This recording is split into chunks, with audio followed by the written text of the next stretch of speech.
Bonjour à toutes et à tous, j'espère que vous allez bien. Bienvenue dans ce nouveau panorama de la semaine où nous allons parler de Jean-Luc Mélenchon, président. Générique.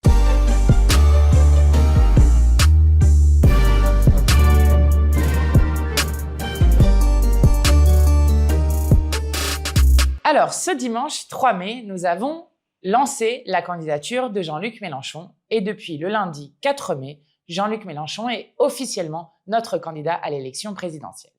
Comment ça s'est passé? Nous avons réuni l'intergroupe, donc à la fois les députés, les parlementaires à l'Assemblée nationale, les eurodéputés, mais aussi nos nouveaux maires, et nous avons donc proposé la candidature de Jean-Luc Mélenchon à la candidature et au parrainage citoyen de 150 000 citoyens.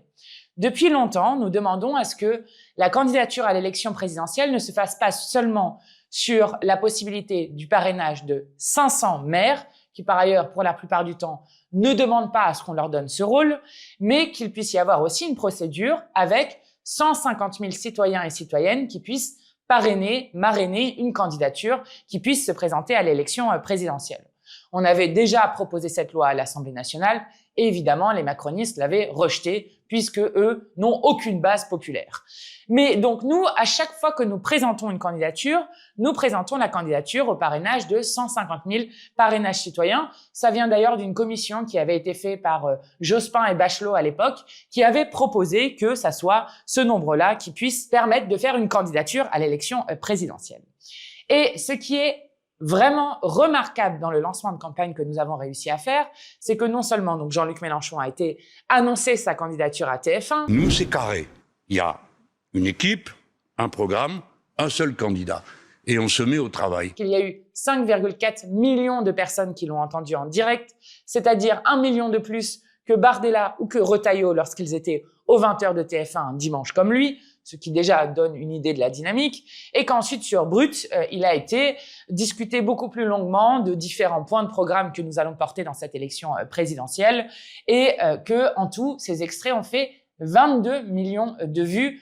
Donc, la force est ici et je crois qu'il y a beaucoup de gens dans le pays qui attendaient que nous nous lancions dans l'élection présidentielle à moins d'un an du deuxième tour de l'élection présidentielle. Et derrière, dans la dynamique, nous avons eu besoin de moins de 24 heures pour obtenir les 150 000 parrainages citoyens. Pour vous dire à quel point c'est impressionnant. C'est impressionnant d'abord parce que la dernière fois, il nous avait fallu 4 jours. Il nous avait fallu des mois en 2017. Mais en 2022, il avait fallu 4 jours pour recueillir ces signatures. Là, nous les avons en moins de 24 heures. Et qu'en plus, cette fois-ci, c'est beaucoup plus sécurisé que les autres fois puisque chacun doit confirmer sa signature avec un téléphone et que donc, chacune des signatures est encore plus sécurisée qu'avant. On aurait pu attendre que ça ralentisse les signatures. Ça n'a pas du tout été le cas. Et aujourd'hui, nous sommes d'ores et déjà, au moment où je tourne, à plus de 210 000 signatures de soutien à la candidature de Jean-Luc Mélenchon. Et donc, je vous invite à continuer de le faire pour nous donner de la force et puis pour agir dans cette campagne et nous aider dans la campagne d'une élection présidentielle qui va être absolument historique et déterminante pour l'avenir du pays. Donc, partout où vous allez, partout où vous écrivez des choses sur les réseaux sociaux, à chaque fois que vous parlez à vos amis, ayez en tête de leur dire Mélenchon2027.fr avec une première date que nous avons calée, le premier grand meeting de campagne qui sera le 7 juin à Saint-Denis devant la basilique où c'est écrit le début de l'histoire de France. Bon, donc 7 juin, Mélenchon2027.fr, il faut le répéter partout. Alors pourquoi est-ce qu'on est parti maintenant?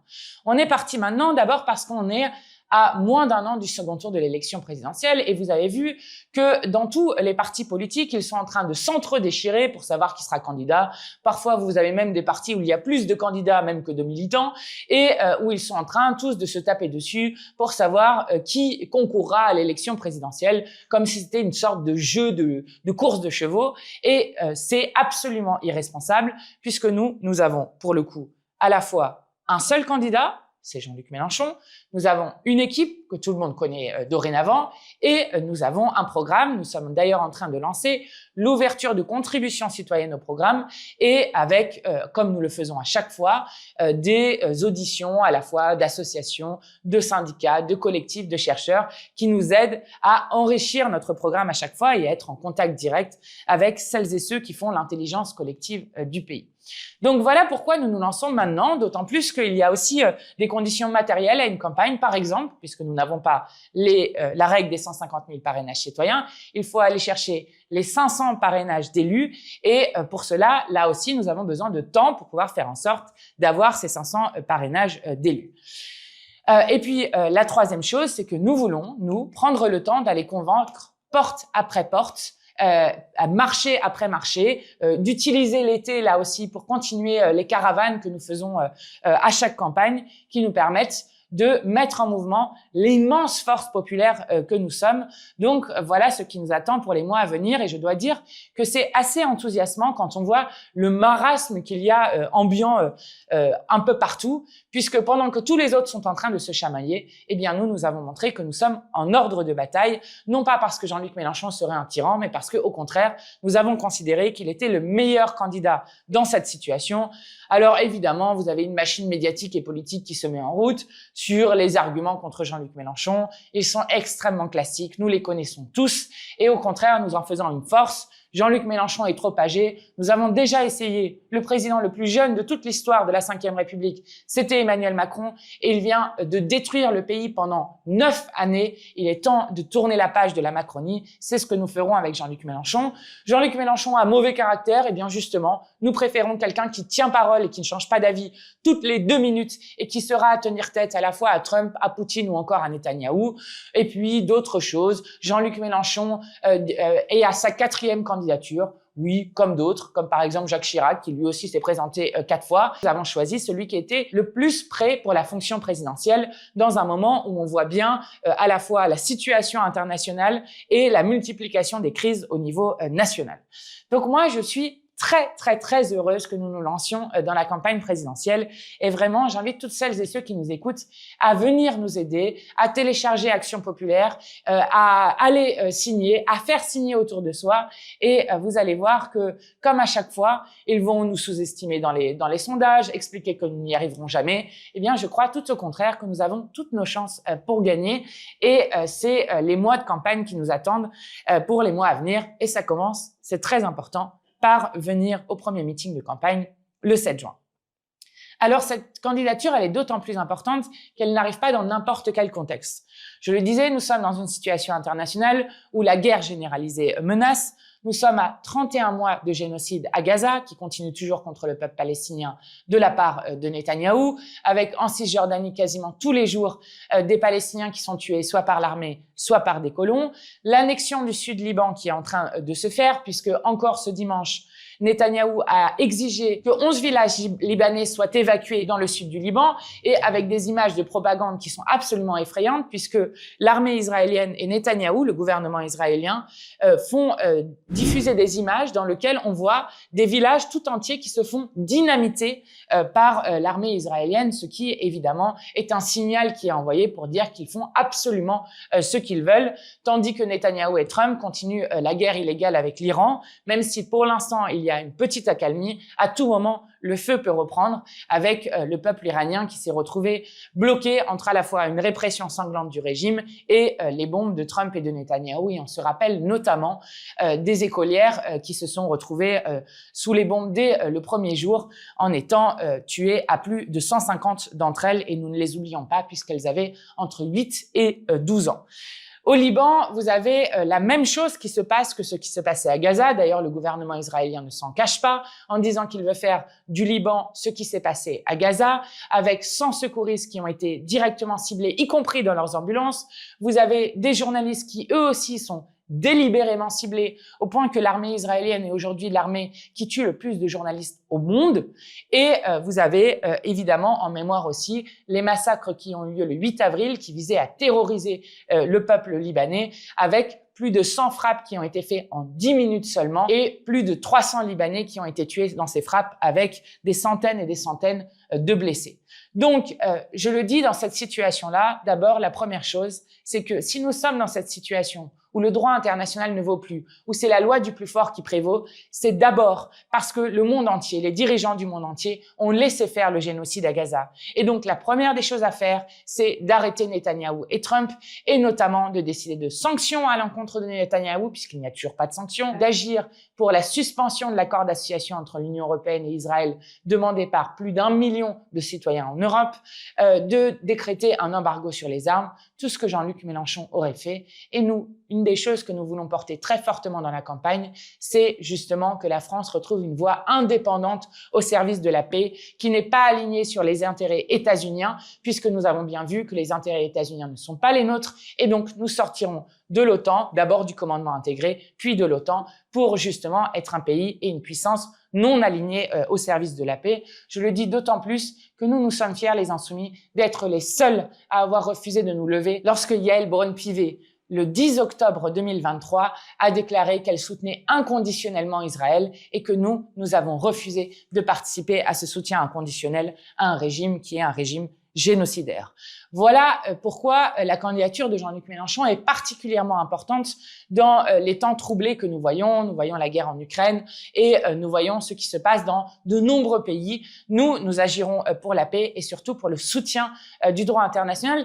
Je le dis d'autant plus dans un moment où nous sommes en train de parler de l'opération états-unienne pour libérer le détroit d'Ormuz par la force, ce qui n'existe absolument pas. D'ailleurs, les États-Unis sont eux-mêmes en train de renoncer à cela. Et je rappelle que, contrairement à ce qui est souvent raconté par les médias, par les politiques, le détroit d'Ormuz n'est pas bloqué magiquement. Les prix des carburants n'ont pas augmenté magiquement jusqu'à plus de 2 euros, 2,30 €, 2,40 €. Ils ont augmenté d'abord et avant tout parce qu'il y a la guerre illégale de Netanyahou et de Trump et que donc la première chose à faire pour débloquer le détroit d'Ormuz, c'est justement la paix. Je le dis dans un moment où nous avons un gouvernement français qui refuse absolument d'agir en urgence pour faire respirer le peuple de France en acceptant le blocage des prix que nous demandons depuis des semaines, blocage des prix qui est la seule solution pour faire en sorte que les Français et les Françaises puissent de nouveau se déplacer. Je rappelle qu'il y a des gens aujourd'hui qui, par exemple, hésitent ou ne vont plus au travail, ne vont plus travailler parce que ça leur coûte plus cher en essence que le salaire qu'ils perçoivent, qui du coup renoncent à des petits plaisirs. Par exemple, en ce moment, en mai, nous avons des longs week-ends où parfois c'était l'occasion d'aller rendre visite à la famille, d'aller rendre visite à des amis, et que beaucoup ne peuvent plus le faire et renoncent à prendre leur voiture. Et puis, il n'y a pas de train à plein d'endroits, puisque les petites gares ont fermé, justement parce que le carburant est trop cher et à qui ça rend la vie impossible, parce qu'il faut choisir entre le prix de l'essence quand vous devez emmener les enfants à l'école, aller au travail, aller dans les services publics et les petits plaisirs qu'il pouvait y avoir à des moments. Je rappelle que nous sommes dans un pays dans lequel il y a 1,2 million de personnes qui sont tombées sous le seuil de pauvreté du fait de la politique de Macron et qu'en moyenne, on met 6 générations à sortir de la pauvreté. Donc, c'est une honte absolue que ce qui est en train de se passer. Et nous avons un gouvernement qui gesticule, qui parle de faire la transparence sur les marges, alors que nous savons très bien qui se gave dans ce pays, c'est-à-dire Total qui a déclaré 6 milliards de bénéfices en 3 mois, dont nous savons que ces bénéfices sont directement issus de la spéculation, puisque l'essence que nous avons en station-service est une essence qui a été achetée avant la guerre ou au tout début de la guerre, c'est-à-dire au moment où il n'y avait pas encore d'augmentation sur les prix. Donc, Total est en train de se gaver sur le malheur des gens.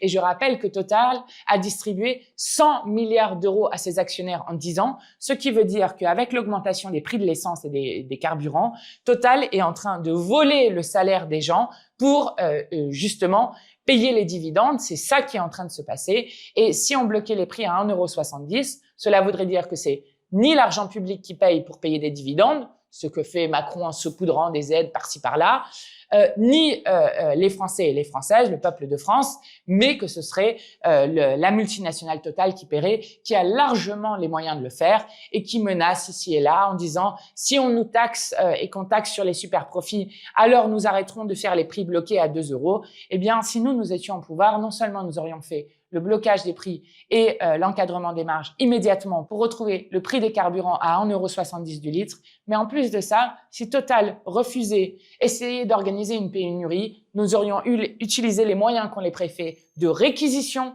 et même de nationalisation, puisque je rappelle que Total a été public de 1924 à 1993 et qu'il est tout à fait possible de nationaliser les réseaux de distribution ainsi que de logistique, ce qui permettrait de faire en sorte de les empêcher de faire un chantage contre nous, parce que, encore une fois, il est plus que temps dans ce pays d'arrêter des multinationales qui ne cessent de se gaver sur notre dos. Donc voilà ce que nous aurions fait immédiatement. Bon, vous le savez, si c'est l'extrême droite, ils l'ont dit par la voix de Monsieur Chenu directement, ça voudrait dire que avec leur système d'enlever des taxes, je ne sais quoi, eh bien, ce qu'ils proposent aux Français, c'est une baisse de 1 centime sur le litre d'essence. Autant vous dire absolument rien. Et pourquoi est-ce que eux ne veulent pas du blocage des prix? Eh bien, parce que Marine Le Pen, elle, dîne secrètement avec Patrick Pouyanné, qui est le PDG de Total. Et donc, vous comprenez qu'elle n'a aucun intérêt et aucune volonté de les faire payer. Voilà ce que nous ferions au pouvoir. Et il est plus que temps d'organiser notre indépendance énergétique en baissant notre dépendance, notamment aux énergies fossiles. Voilà, là aussi, quel est le grand enjeu de la bifurcation écologique. D'autant plus que, là aussi, il est plus que temps de tout changer dans ce pays, puisque nous avons un pouvoir qui ne respecte absolument plus rien de la démocratie. Alors, le dernier épisode en date, c'est ce qu'on a vu le 1er mai. 1er mai, donc, jour férié et chômé depuis la libération, avec des travailleurs et des syndicats qui manifestent depuis 1889 dans notre pays, qui est un jour chômé et férié qui a été conquis dans des luttes et dans le sang. Je pense notamment au massacre des ouvriers de Fourmi en 1891, et que c'est ce jour férié et chômé auquel s'attaque le gouvernement, donc avec une loi que nous avions réussi à faire reculer. Eh bien, que fait ce pouvoir au moment où le 1er mai arrive, au moment où nous défilons aux côtés des travailleurs et des syndicats? Ils se mettent en scène de manière absolument pitoyable avec des boulangers et des fleuristes pour leur dire que finalement la loi, eh bien qu'on ne la respecte plus, qu'on s'en fout de la loi, ce qui est extrêmement choquant de la part d'un Premier ministre qui va jusqu'à appeler un boulanger qui a fait travailler illégalement son salarié, qui est donc sanctionné par l'inspection du travail et qui l'appelle personnellement non seulement pour le féliciter d'avoir violé le droit du travail, mais en plus pour lui expliquer qu'il s'occuperait personnellement du fait qu'il n'ait aucune sanction derrière le procès-verbal qu'a fait l'inspection du travail. Ça, cette méthode veut dire beaucoup de ce qu'est la Macronie. Nous avions déjà un pouvoir qui ne respecte pas le résultat des urnes, qui fait passer les budgets par 49.3 pour faire passer sa politique pour les riches et contre le peuple, qui décide tout seul, c'est ce qu'ils sont en train de décider actuellement, de couper dans les budgets comme ils le souhaitent, sans aucune discussion, sans aucun vote à l'Assemblée nationale. Là, ils ont décidé d'annuler 6 milliards de crédits, comme ils avaient fait aussi des milliards l'année dernière, et peut-être ça sera encore plus, qui maintenant appelle juste à ne plus respecter la loi. Donc, il y a une question de savoir si nous sommes encore dans un état de droit, et la Macronie, aujourd'hui, menace les libertés fondamentales, menace l'état de droit. On l'a vu la semaine dernière aussi avec un ministre de l'Intérieur, Nunez, qui, lors de la rave party qui a été organisée dans le Cher, explique que désormais, ceux qui sont dans une rave party illégale, sachant que les organisateurs avaient demandé au préfet pour trouver ensemble un terrain, ils avaient demandé à ce que cette fête puisse être légale et que la préfecture a refusé, eh bien le ministre de l'Intérieur fait comme si la loi qui veut interdire les rave parties s'applique d'ores et déjà en disant que les organisateurs risquent 2 ans de prison. Or, cette loi n'a pas été votée pour l'instant par l'Assemblée nationale. Nous nous y sommes évidemment opposés. Et donc, nous avons ici un ministre qui appelle à ne pas respecter la loi, un autre qui invente une loi qui n'est pas encore passée. Bref, nous sommes dans un moment où il est plus que temps de tourner la page de ceux qui abîment la démocratie et refusent de respecter la souveraineté du peuple. On s'en rappelle évidemment avec la retraite à 64 ans passée en force. Et nous serons la candidature qui remettra la retraite à 60 ans. Et puis, je le dis aussi, il est temps, parce que nous n'acceptons pas que le pays soit coupé en deux, à la fois par les inégalités dont je parlais tout à l'heure. Je rappelle qu'en 1996, les 500 plus grandes fortunes du pays s'accaparaient 6% du PIB. Aujourd'hui, elles s'accaparent 42% du PIB et nous n'avons jamais eu autant de pauvres, de personnes qui ont faim, de personnes à la rue, ce qui est absolument indigne dans la 7e puissance économique au monde, mais nous n'acceptons pas non plus que le pays soit coupé en deux par le racisme. Et nous avons eu là aussi des exemples très frappants ces dernières semaines, avec un retraité qui prend une carabine pour tirer sur des enfants et une ministre qui est en charge des discriminations qui explique qu'elle n'est pas sûre que ce soit un acte raciste, alors que des propos racistes ont été dits, que lorsque les parents vont avec les enfants porter plainte, les propos racistes qui sont rapportés de cet homme qui terrorisait le quartier depuis plusieurs semaines n'ont pas été notés dans la plainte. Et il a fallu 4 jours et l'implication d'associations pour que cette plainte soit prise en compte avec un motif raciste, avec l'ouverture d'une enquête pour motif raciste. Et il se trouve que cet homme non seulement a été relâché après sa garde à vue, après avoir tiré sur des enfants, ce qui aurait pu conduire à un drame, mais qu'en plus de ça, il est seulement convoqué en juillet et que, y compris le bailleur, lui a proposé d'être relogé. Bon, ça, c'est absolument insupportable sur le 2 poids 2 mesures qu'on voit dans notre pays. De même, il y a eu à Caen le banquet du canon français organisé et financé par Pierre-Édouard Stérin, dans lequel on retrouve par exemple des saluts nazis. Je vous cite certaines des choses qui ont été dites lors de ce banquet. On prend les flingues et on y va. Il y a nous et les animaux en face. Il faudrait leur flinguer la gueule. Moi, je suis impur. Ou encore, le cochon fait fuir. Eh bien, voilà le racisme absolument décomplexé qui existe dans notre pays, avec une violence d'ultra-droite. Et nous agirons concrètement pour dire que maintenant, ça suffit, que tous les Français sont des Français à part entière dans ce pays. Et nous ferons respecter non seulement l'égalité des droits, mais aussi nous mettrons fin à l'impunité policière et pour que la police redevienne un service public au service de la population. Enfin, je le dis aussi parce que c'est le grand enjeu du siècle et que plus personne n'en parle, c'est-à-dire la question de garder un écosystème qui est compatible avec la vie humaine. Et là aussi, dans l'actualité récente, nous avons eu beaucoup de choses. Vous vous rappelez cet été de la mobilisation historique qu'il y a eu contre la loi du plomb, qui voulait réintroduire l'acétamipride, un néonicotinoïde pesticide tueur d'abeilles, mais qui aussi allait provoquer des cancers en masse, avec pour la première fois la Ligue contre le cancer qui s'est engagée contre une loi, mais aussi de nombreux scientifiques et médecins qui se sont engagés contre cette loi. Nous avions gagné puisque le Conseil constitutionnel avait invalidé la réintroduction de ce pesticide. Eh bien là, nous allons avoir dans quelques semaines une loi d'urgence agricole dans laquelle ils vont essayer de réintroduire ce pesticide. Et on a bien compris avec la mobilisation contre la loi du plomb que c'est un système qui nous rend malades, que ces maladies ne sont pas des maladies individuelles, qui sont le fait de pas de chance, mais qui sont bien pour le coup des maladies politiques, des maladies environnementales et qu'il faut donc rompre avec un système qui nous rend malades. Je le dis parce que en plus de cela, le 1er mai, c'est aussi le moment où la Commission européenne a décidé d'appliquer provisoirement le Mercosur, vous savez, le plus grand traité de libre-échange jamais négocié entre l'Union européenne et les pays du Mercosur. Or, le Mercosur va faire venir des centaines de pesticides qui sont interdits en Europe et qu'il n'y a eu aucun vote ni au Parlement européen, ni à l'Assemblée, si ce n'est un vote que nous avions fait voter à l'unanimité pour s'opposer à ce traité de libre-échange et que par ailleurs, au niveau de la Commission européenne, ils sont en train de discuter de la possibilité de réintroduire des pesticides sans aucune limite de temps. Ça veut dire que normalement, lorsque l'Union européenne acceptait ou introduisait des pesticides, il y avait une clause de revoyure où des études devaient être faites pour vérifier si le pesticide n'était pas nocif, etc. Et bien maintenant, il n'y aura même plus de clause de revoyure. C'est évidemment extrêmement dramatique et là aussi, nous agirons pour rompre avec un système qui mène l'espèce humaine et l'ensemble des espèces sur cette terre dans le mur. Bref, nous sommes partis en campagne présidentielle et ça va être une belle campagne présidentielle où nous allons nous amener des thèmes de fond pour dire qu'il n'y a aucune fatalité dans ce que nous vivons, que nous pouvons vivre autrement, qu'une vie meilleure est possible, qu'il n'y a de France que ce que nous en faisons. Donc, impliquez-vous dans cette campagne, allez signer sur mélenchon2027.fr, rejoignez les groupes d'action, rejoignez les groupes thématiques pour construire avec nous le programme. Bref, rejoignez-nous. Nous avons une citadelle à abattre et une élection présidentielle à gagner pour ouvrir un nouveau horizon dans ce pays. Et pour vous donner de la force, je vous rappelle qu'en 2020, Lula, qui est aujourd'hui président du Brésil, était en France et qu'à cette époque déjà, il disait « Mélenchon doit devenir président de la République française ». Et il disait ceci « J'ai perdu l'élection 3 fois de suite, puis j'en ai gagné 4 ». Et en rajoutant que Jean-Luc Mélenchon a un discours qui permet de contrer et de faire face à l'extrême droite. Nous pouvons y arriver. C'est un ouvrier métallurgiste qui est devenu président du Brésil qui vous le dit. Et je crois que la dynamique que nous sommes en train de voir est une dynamique qui non seulement nous donne de la force, mais démoralise aussi beaucoup nos adversaires. Donc évidemment, continuez et excellente semaine à vous.